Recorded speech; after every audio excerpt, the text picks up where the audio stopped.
Hi guys, Luton here, back for another Battlefield Thought for the day, and today we're going to be talking about helicopter key bindings. Now this is a question I've been asked multiple times in the past couple of weeks, what my setup is, and basically how do you fly the helis. I know a lot of people have real problems with the helicopters, and I think it's down to this just very simple key binding change. I actually don't change out that many key bindings when it comes to the helis. In fact, it's just one very simple change. I've reset the key bindings so I can talk a little bit about it, so let's get in the helicopter and I'll show you what the deal is. So basically, the default for the helis, I find kind of uncomfortable for me personally. Basically, you've got your W and S, which takes you throttle up and down, that gains you height or drops you down. And then you have A and D on the horizontal axis, which basically turns you around like this, okay? So that's A and then D turning to the right. Okay, so it turns you around like this. And then what you have is the mouse, okay, the mouse tipping forward and back. And then also the mouse will roll you to the left and the right. Now, that seems fairly straightforward, but something about this setup, it's basically to do with the turning and the rolling. I just find it very unnatural. It doesn't seem like it would be a problem, but I just find it doesn't feel comfortable for me whatsoever. With a little bit of practice you can get used to it, definitely. But for me, again, it just doesn't feel comfortable. And I find it very much akin to like the invert for your aim. Okay, some people have it inverted, some people don't, alright? And that's just the way people like to have their setup. Some people are different, okay? And for me personally, I hate the rolling on the mouse. It just feels extremely uncomfortable. I find that if I run with that setup, I don't feel as confident and I crash more. So the setup that I run with, I'm going to show you how I change out to this. So I'm going to go key bindings helicopter, and what we're going to do is we're going to change the yaw for the rolling. That's what we're going to do. So we want to clear both these out first. We're going to take out the yaw here, so that's going to take away A and D. Then we're going to change it out for the roll. And again, important that when you change the roll, you make sure to take out the mouse axis as well.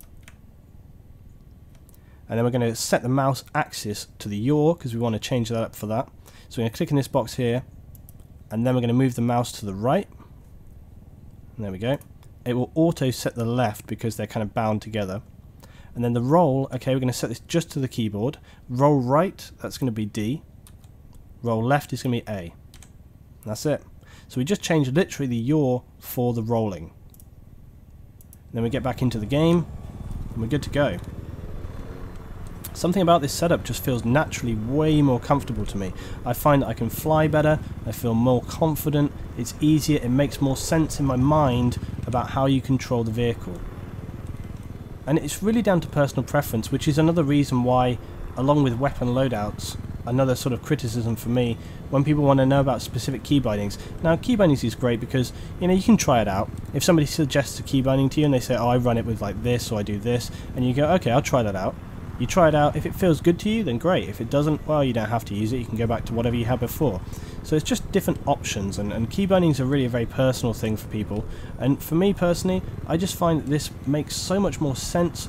I can just pilot better, I feel more comfortable when I'm doing it, it just feels better all around. And you still have your free look controls, etc. But that's all there really is to it. It's a very straightforward control change up, but for me personally it's the only way to fly. And I know that there's pros and cons, like some people would say that it's easier to turn using the keys, but for me I don't find that you lose a lot. You can still turn it around just as quick depending on what kind of situations you're in. I've had equal success, and I've got to tell you, I've had some real good rounds running the setup. The other way, I wouldn't even have a chance. It doesn't make sense to me. I can't get it to work, and that's all there really is to it for me. But for this setup, definitely, I find that it's just so much more comfortable, so much more natural.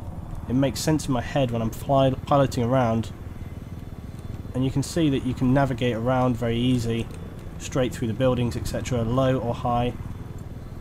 It's not a problem. So that's my suggestion to you guys. I hope that this will help some of you out who maybe have had difficulty piloting before and weren't too sure about what changes they could make to improve their piloting and their control. But I would say that this one little change makes a massive difference to how the helis feel. It's so much easier to turn and move around, and I hope that it'll make the experience a little bit better for some of you who have had really frustrating times with a helicopter before now. So that's my advice to you guys. Try it out, come back, be sure to let me know how you found the setup. Did it improve your piloting? Was it better for you? And I hope that, again, as I say, will improve the experience for all you guys out there who have had trouble piloting in the past. So thanks for watching today, guys. Hope you've enjoyed. Much more Battlefield 4 stuff on the way very, very soon.